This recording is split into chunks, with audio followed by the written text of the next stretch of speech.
All right, along with Jeff Hathhorn, I'm Josh Rowntree here at 93.7 The Fan. And Jeff, a pretty humbling night, it seemed like, for the Steelers on both sides of the ball, especially the offense in that first half. Just could not get anything going. The defense tried to keep up there and played pretty well for a while, but ultimately the dam broke on that end as well. What did you make of the way that both sides played tonight there in KC? You know, you're sitting there after the first quarter, you're thinking no score. That's exactly where the Steelers want them. Then they get the defensive touchdown.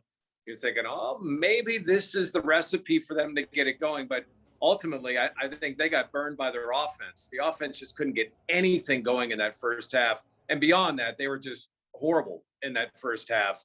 And I think it finally caught up to the defense. Once the Chiefs got set and got into a rhythm, it was over. Kansas City's a really good football team. And let's be honest, if they're going to play 100 times, Kansas City probably wins 95 of them. I mean, they're just a better overall football team. The Steelers needed something wild to happen. It happened for about 17 minutes, and then the better team took over. You know, Jeff, after the game, Mike Tomlin made a comment. He said game plans are irrelevant and then kind of chalked up the night to execution of players. But I'm looking back at the last 4 playoff games that this organization has played, and they have allowed 42.8 points per game. At some point, game plans are relevant to me, and it sure seems like they were relevant to Andy Reid tonight because, honestly, he coached circles, in my opinion, around Mike Tomlin. I would agree with that, although I do think there was lack of execution. I think that is a valid point, especially offensively. The drops were a big concern with what this offense wanted to do. I'm not saying the game plan was great. It wasn't, but they don't have great personnel on offense.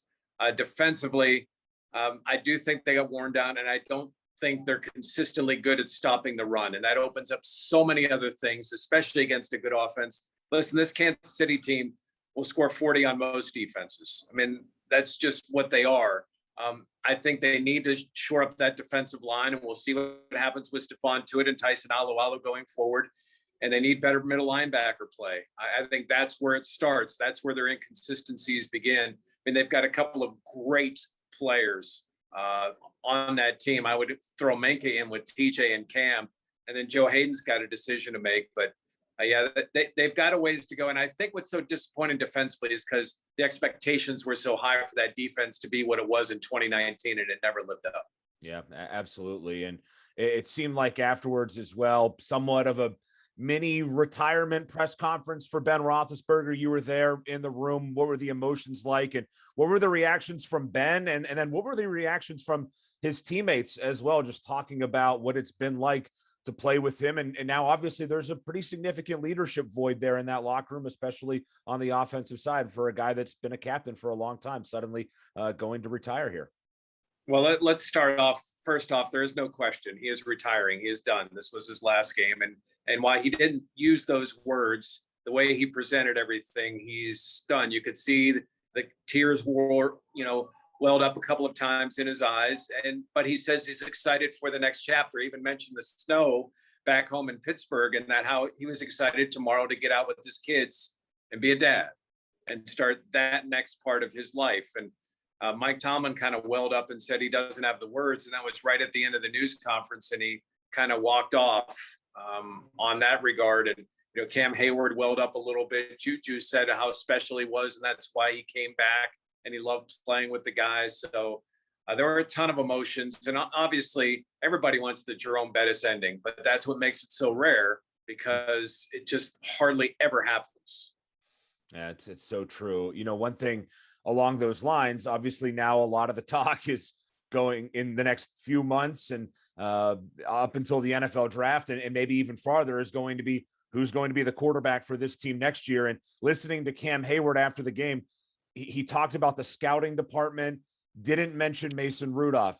Juju Smith-Schuster, it seemed like it took him a second to even remember Mason Rudolph's name when he was talking about quarterbacks. Do you get a sense that this locker room is maybe thinking we need a new face, a fresh face, somebody different under center next year, not what we have in this room right now? I think there's uncertainty even with the time that they've had with Mason. For those that were around in 2019, I think they just don't know if he's the guy. And maybe he is. And I don't think they're trying to be disrespectful, but I think they know that that is a huge priority for this team. I mean, if you're Watt and Hayward and Minka, or if you're Joe Hayden or Juju or some of the other free agents trying to figure out what you want to do next year, you kind of want to know what's happening at that position. You would think they're going to address it in the draft, but that's not a slam dunk. Remember, they're missing a couple of draft picks unless they trade down or make another move. And they have, obviously, we discussed it earlier, they have a ton of other needs.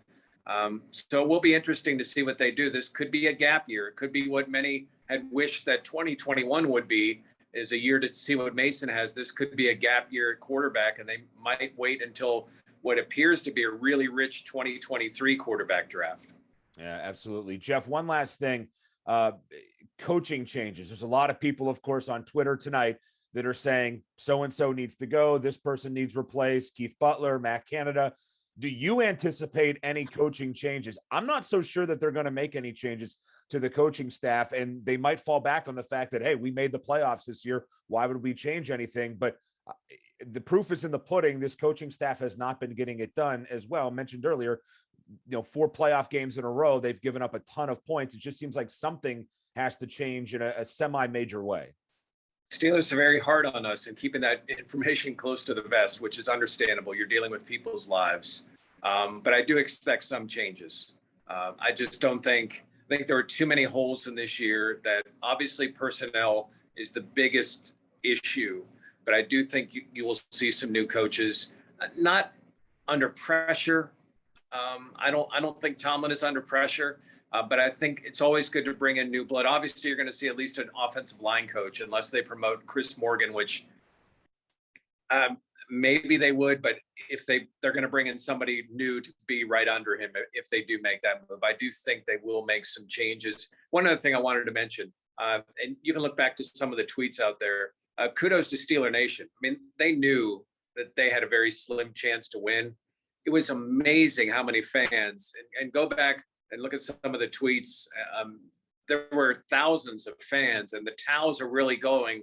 Unfortunately, those towels got silenced for most of the second half. But you wonder sometimes about fan bases being spoiled. Well, this group knew that they had a slim chance, and yet so many made the trek to the middle of the country just to watch their favorite team play. I thought that was pretty cool. Yeah, I think it's kind of special that, 2 weeks ago, nobody expected the Steelers to be here, and we all got one more game to watch, and you got to go out to Kansas City one more time this year as well. And good luck to you getting back through this snowstorm that we're getting here, Jeff. But appreciate it as always. And you can read Jeff's great work at 937thefan.com. Thanks, Jeff. Thanks, Josh.